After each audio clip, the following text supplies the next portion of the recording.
Good evening. Today we're going to come from page 254 and discuss Funny as Fuck, the man who invented laughter. Most of the artistic creations commonly referred to as American art originated from the brains, hearts, and hands of Africans in America. Jazz is ours. We created the blues. Rock and roll belongs to us. Although most of these art forms evolved over time from a collection of intersecting sources, there is one uniquely quintessential American art form that every vaudeville historian and chronicler of American theater agrees was created by a black man. While it might not sound so revolutionary now, the idea of a live entertainer of any color working without music, dancing, or tricks was simultaneously an act of pure hubris and a mark of a generational talent.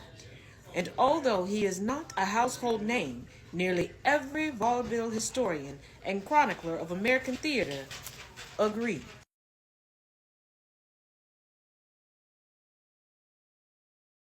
Charlie Case was the first stand-up comedian.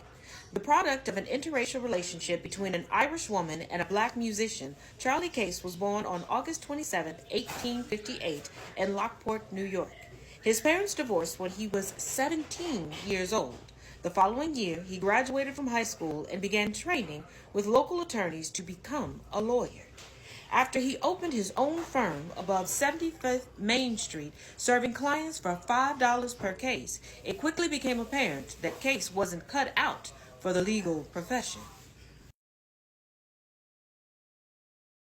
Instead of relying on legal precedent, he dreamed up schemes to aid his client's subversion of the law. When one of his clients was arrested for stealing a cow, Case advised him to feign insanity. Unfortunately, Case's client bragged about his strategy so much that the prosecutor caught wind of the plot. But something was inconsequential, as the ethical standards of his profession could not stop Case's legal maneuvering. He took the case to trial, arguing that his client had found a rope on the ground and took it home before realizing there was a cow attached to it. Of course, the judge didn't buy it and sentenced the suspect to 3 years in Auburn State Prison. To be fair, Case spent more time playing the banjo and entertaining passersby than he did lawyering, which is probably why he couldn't keep a steady job. Still, he married, had 2 children, and eventually gave up the legal profession to become a traveling salesman. Some of his companies he represented refused to believe he was so bad at selling their products because his prospective customers followed him everywhere he went. His bosses soon realized that the audiences were more interested in hearing Case's sales pitches and couldn't care less about the products. Because of his light skin, Case could infiltrate segregated beer halls when he traveled, which is where he began to cultivate his talent for storytelling. He would often captivate local bars with long-winded rants that ended with him roasting everyone in attendance. His barroom antics entertained other traveling showmen, earning Case tickets to minstrel performances around New York. In the late 1880s, when one of his showbiz friends from the road fell ill, Case organized a talent show to raise money and decided to try his bar act. A star was born. Part 2 in the comments.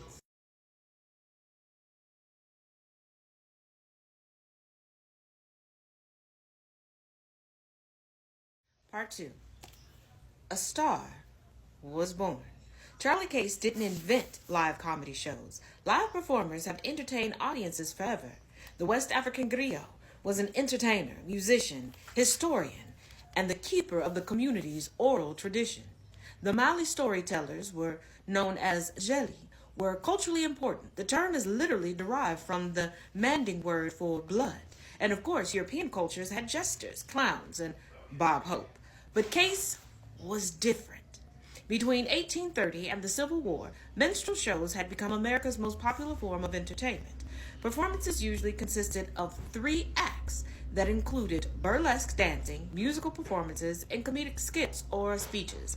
The actors usually dressed in blackface and performed sketches that almost always featured wisecracking stock characters, the most popular being a stereotypical version of a hapless black Sambo. The practice of white people dressing in blackface was derided by men like Frederick Douglass, who called them the filthy scum of white society, who have stolen from us a complexion denied to them by nature, in which to make money and pander to the corrupt taste of their white fellow citizens. But minstrel shows had become so popular that black performers began dressing in blackface. Charlie Case entered show business just as the minstrelsy was beginning to transition into what would become known as vaudeville. The vaudeville variety show lineup was much less dependent on single stars and usually featured as many as 5 different acts. With the crash of the banjo playing ex-attorney market, Case had finally found a profession in which he could excel. By the 1880s, he commanded large audiences in nightclubs and theaters on the Loew's circuit. He was called the funniest human being who ever broke into vaudeville and eventually became the highest paid blackface in America.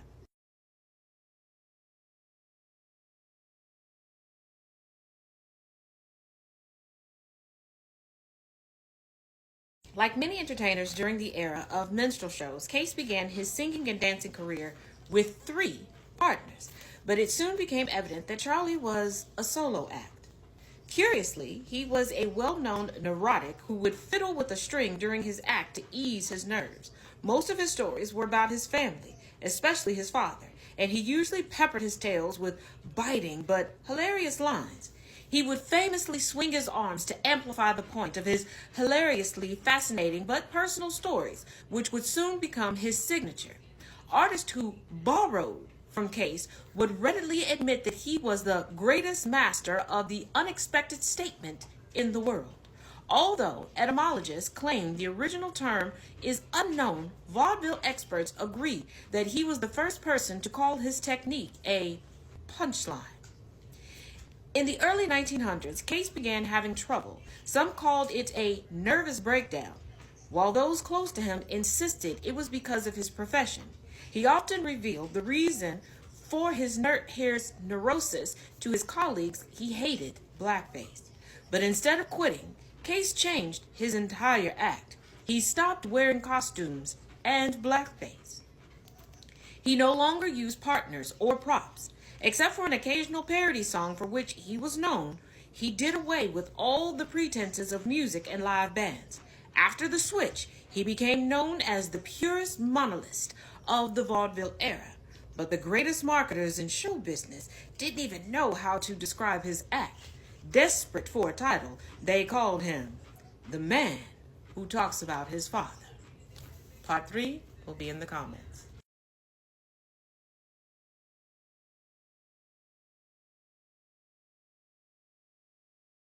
And our conclusion. He stands in one place on the stage throughout his act, wrote one astounded reviewer in 1909. Once in a while, he moves his hands, but never his feet. He meanders from story to story, each one funnier than its predecessor, and you are really wishing he would stop long enough for you to get your breath, but he just keeps right on. Even though Mark Twain had worked with Direct Address Entertainment since 1857 and had been lecturing regularly since October 2nd, 1860, professor and theater historian Eddie Tafoya says stand-up comedy was born when Case took to the stage for the explicit purpose of telling stories directly to the audience so as to elicit laughter. University of Calgary professor and humor researcher Dr. Robert Stebbins calls Case the first pure stand-up comic because he came on stage dressed normally with no props and just told jokes. Case died from a self-inflicted gunshot wound in 1916, just before his talent agency decided to get into the brand new film industry by forming his managers at Metro-Goldwyn-Mayer, who would become known simply by their initials, MGM. When Case's wife heard of his death, she passed away from shock. Most of Case's white fans around the country read his obituary and were astounded to learn that he was black, while white theater owners and show business insiders knew Case's African-American heritage was an open secret. The inconsistent attitude of the white man on the color question was never more glaring than in the case of the deceased comedian. Lester Walton wrote, in the New York Age, one of the most prominent black newspapers in early 20th century America. Some believe the rumor that he was other than white untrue. Others did not hesitate to express opinions in the affirmative, and yet no attempt was ever made to draw the color line. But Case's legacy remains.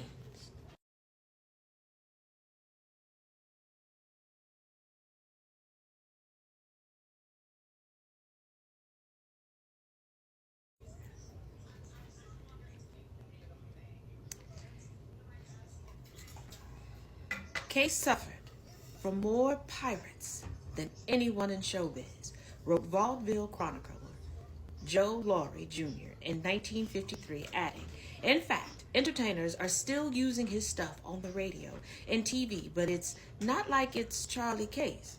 Perhaps the most famous of the movie vaudevillians was W.C. Fields, the comic genius whose entire career was essentially a Charlie Case impersonation.